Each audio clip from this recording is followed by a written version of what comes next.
Okay, so today we're going to be doing the split between the rods and the pistons.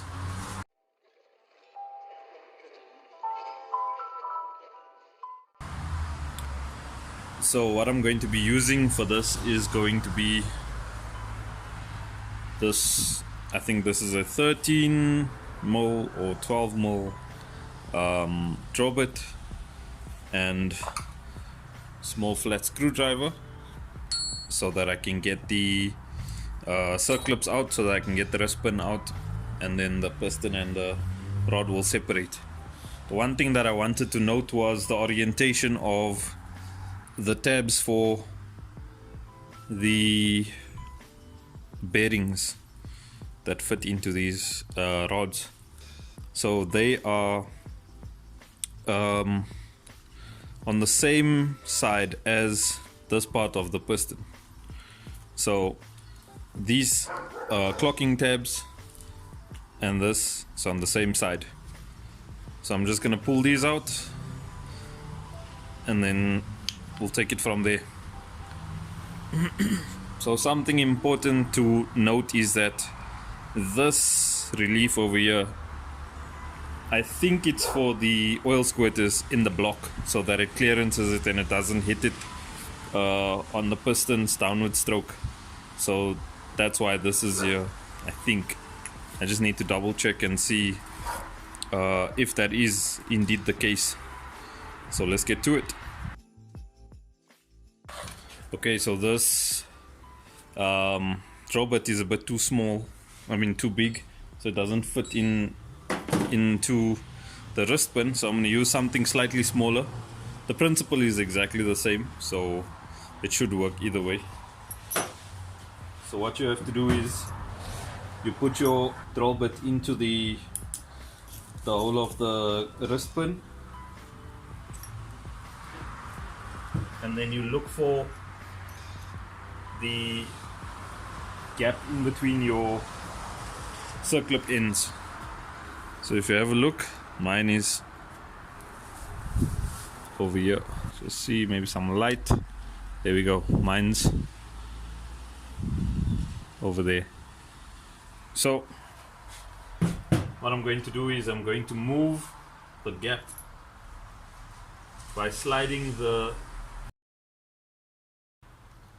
where the tab is, so I can pull it out. So the gap is now over there. You can see there's a tab over here. So here I just push my screwdriver into it and pull up, and there you can see the pin coming out. Be careful that this thing doesn't shoot out at you or shoot somewhere where you can't find it.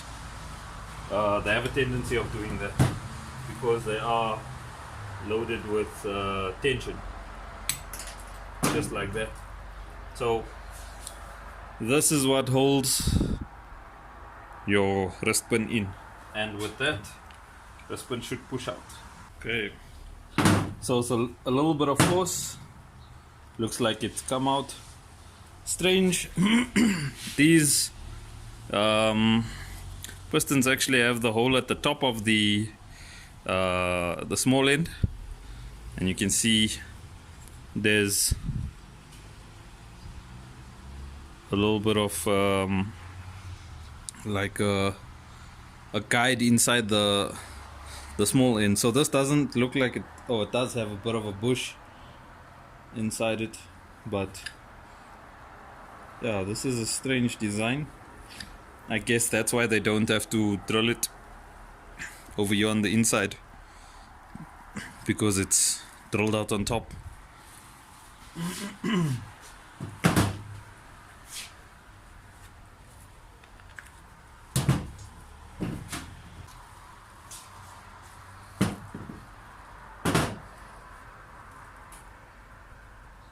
Okay, so my wrist pin, the writing is on the same side as this notch, so like that. So the writing on this, don't know if you can see that, is on the same side as this notch, so it should be like this. So that's the orientation of my wrist pins over here. Okay, so that's one piston done. Now for the rest of them too.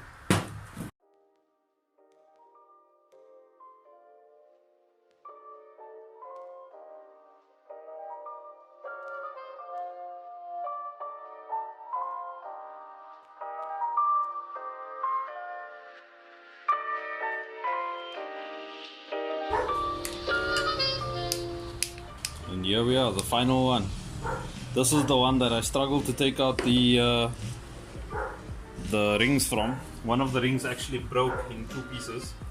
It was the first ring that had broken. You can see it's not in the best nick. It looks like it had a whole lot of deposits on it. So if you have a look at that, it's pretty bad. But eventually I did get it out. So we're going to be inspecting these rings a little bit later to see what could have caused this to happen. My guess is that there was a bit of water inside the cylinder at some stage, and that caused the issue. So, but we'll keep an eye and have a look and see what's going on there. Also, we're gonna need to clean out these, so that broken piston ring will help out with that.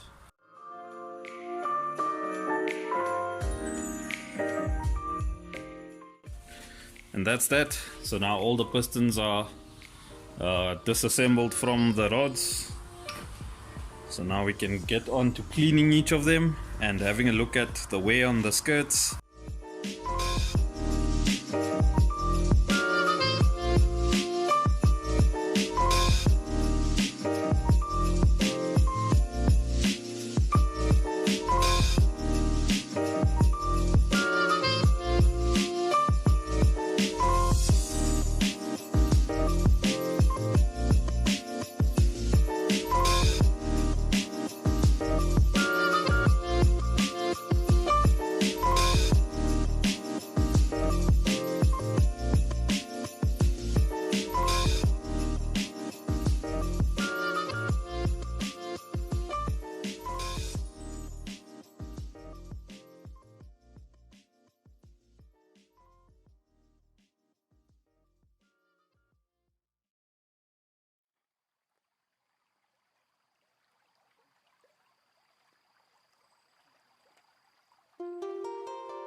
Okay, so it looks like my video cut off for some other reason.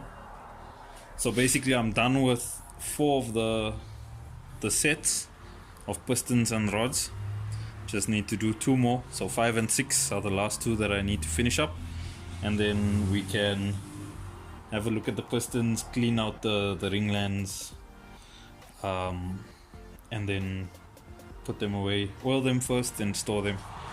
So the process that I'm using is, from being dirty, I wash them out with a general degreaser and then wash them in water, and after that you'll see over here I've got an area where I apply the deoxidine, which is a rust inhibitor. It also works really well to take out any leftover oil from the components, so the rods, the rod bolts, all those things are getting this treatment, and what happens is it cleans it out nicely. I'll show you in a few moments what it looks like once done.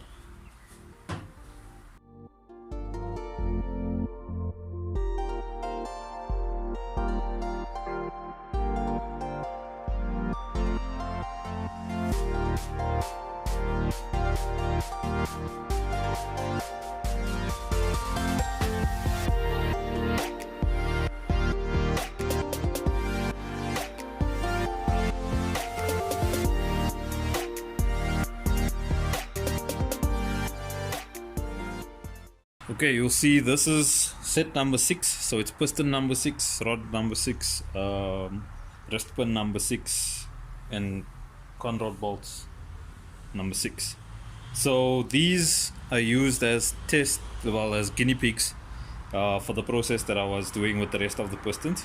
The reason for that is because this was the worst looking piston out of all of them, and right now it's the best looking piston out of all of them. So we'll do a comparison and I'll show you exactly how the rest of them turned out.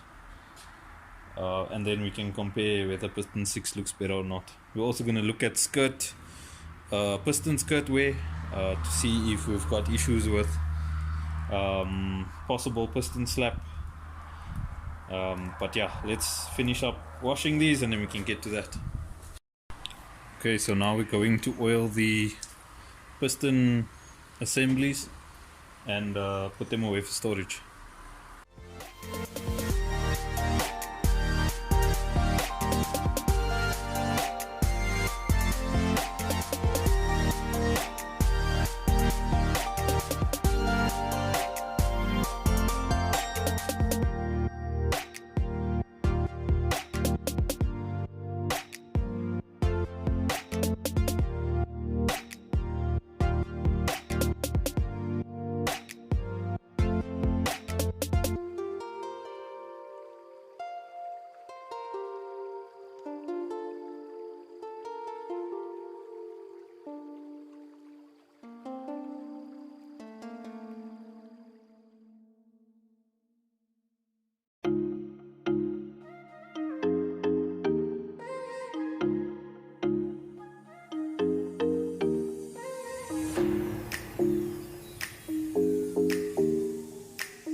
Okay, and these are the pistons and rods.